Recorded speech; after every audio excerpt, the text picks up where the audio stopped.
Want to know which activities are best suited for fibromyalgia survivors? Well, stay tuned to find out the top 7.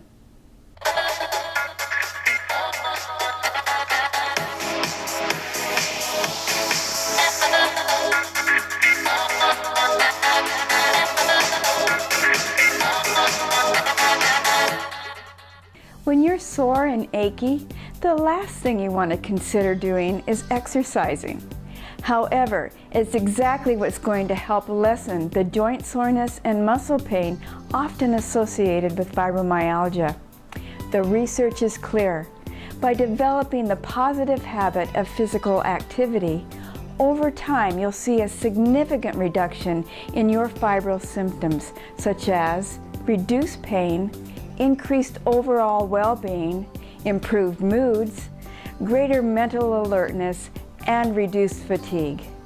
Of course, the benefits of exercise don't happen overnight. The body adapts slowly to regular physical activity, with visible improvement showing up in about 4 to 6 weeks. So what's the best way to get started? Here's an easy approach to starting a simple exercise routine. The American Academy of Family Physicians recommends you begin with a 5-minute daily session of low-impact aerobic activity for the first week or so. As the body slowly adapts to the new demands that you're placing on it, increase your sessions in 5-minute increments until you're comfortable doing the activity for about 30 minutes.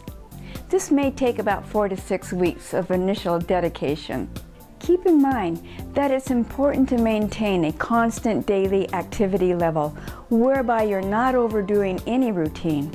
For example, avoid doing marathon cleaning sessions in and around your house, leaving you exhausted at day's end. Engage in shorter sessions that accomplish your tasks while addressing your physical limitations. As a general rule of thumb, look for cardiovascular activities that support the body and provide a low-impact environment. Often those suffering from fibromyalgia find it challenging to get started with an exercise routine that will eventually provide some symptom relief down the road. The good news is that the simple act of stretching is a great way to initially establish the positive habit of pursuing an active, fulfilling life. Which brings us to our first activity that could help you. Yoga. Yoga is an ancient practice which involves more than just stretching. It's a philosophy that advocates deep breathing, meditation, proper diet, ethical living, and physical conditioning. This physical conditioning is known to us Westerners as Hatha Yoga, which has different styles and practices.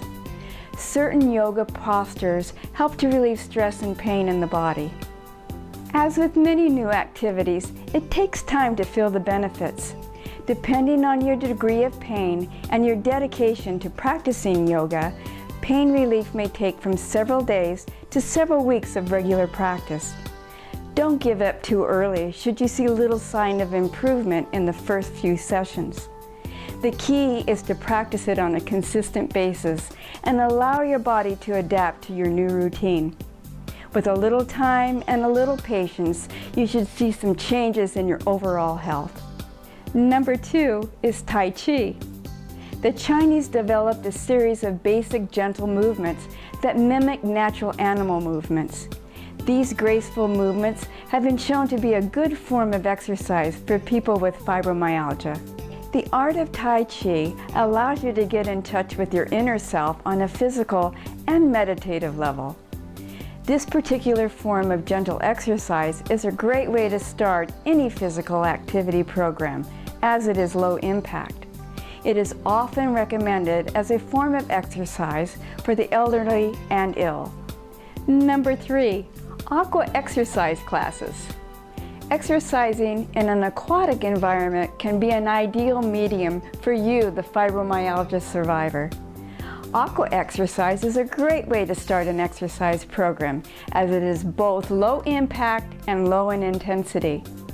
Just the simple act of walking in water, allowing your body's natural buoyancy to support you, is a great way of getting started. My recommendation is that you try to enroll in an instructor-led aqua exercise class that allows you to learn proper technique in a safe, supervised environment. The added benefit of exercise in water is that you can adjust the level of resistance by adding flotation devices, water shoes, foam weights, and kickboards. Number 4, swimming and pool walking. Should you be a swimmer, then you may wish to gravitate towards swimming as your preferred water activity. The buoyancy of the water supports the body, thereby decreasing the negative effects of performing the activity, as may be the case in a weight-bearing environment, such as running or weight training.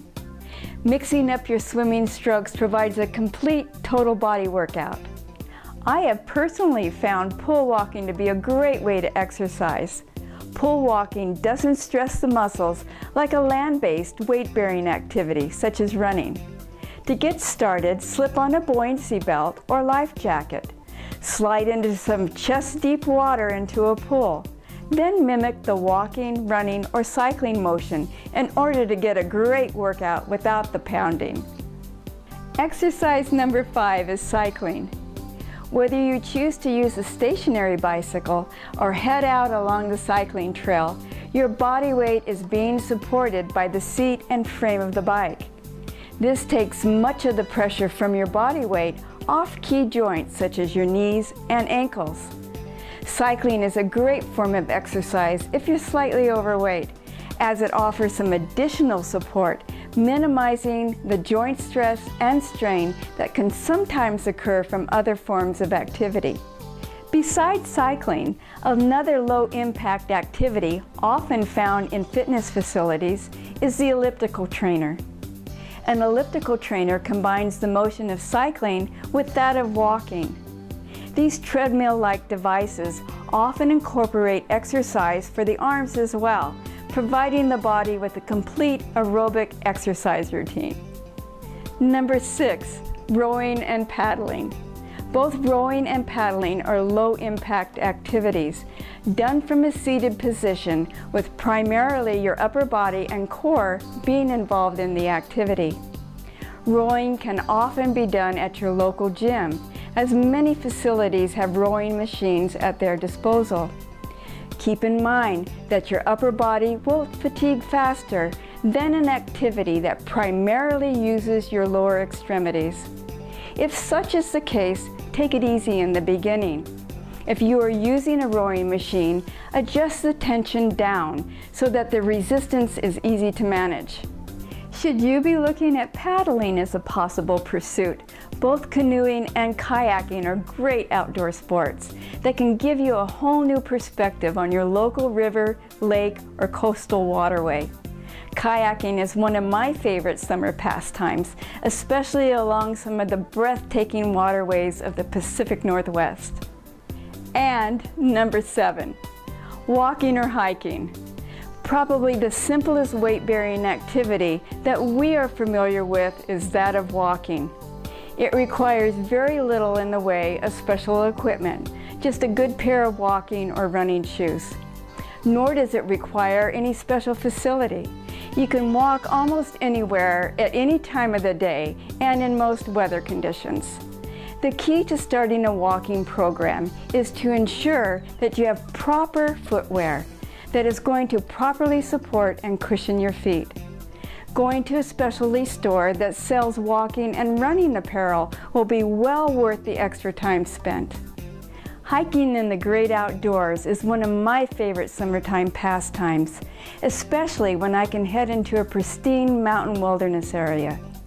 It can be a more invigorating activity than just walking, as you often need to carry a small fanny pack or backpack of essentials such as water, snacks, first aid supplies, and extra clothing. The key is to pace yourself from the get-go. You may feel like $1,000,000 heading out onto the trail with renewed enthusiasm, only to have overdone it within the first 15 minutes. All right, there you have it. 7 low-impact activities to consider trying over the coming weeks. Take a moment to click the thumbs up if you like the video. If you really liked it, go ahead and click the share button and tell all your girlfriends about it. And if you want to be sure to get more where that came from, be sure to subscribe. Until next time, stay positive, stay strong, stay informed.